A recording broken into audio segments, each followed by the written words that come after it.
The new Labour government has been quite punitive on taxation. As we've seen in the recent budget, it's increased the higher rate gains for capital gains tax from 20 to 24% and the lower from 10 to 18%. What this means, if you've got assets in the UK, particularly outside of an ISA or a pension, that it is going to be subject to quite high rates of tax. For expats, this means looking at potentially moving a lot of your assets that you have, particularly in stocks and shares, offshore. I'm going to go over some of the options that you do have available in terms of platforms and what to do and the costs of the platforms. First off is Saxo Bank. It's a low-cost platform. It costs 0.12%. You have all the ETFs that you'd want available, and it's in a location such as the Isle of Man. Next off is Swiss Quote.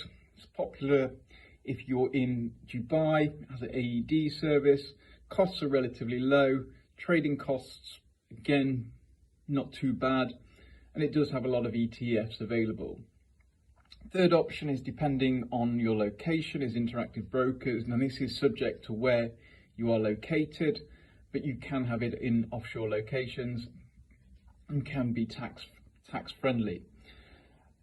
Last one is an advisor-led platform. Again, if you're looking for an advisor, this is one of the better platforms. It is a bit more expensive at the base cost. It costs around 0.35%, but it does allow for that capital gains growth if you are living in a place like the Isle of Man, in Dubai or Southeast Asia.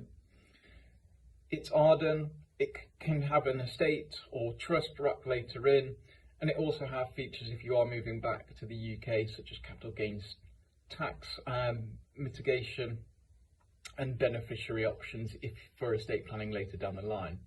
So there are a few of your options that you can move offshore if you're getting penalised by the UK budget.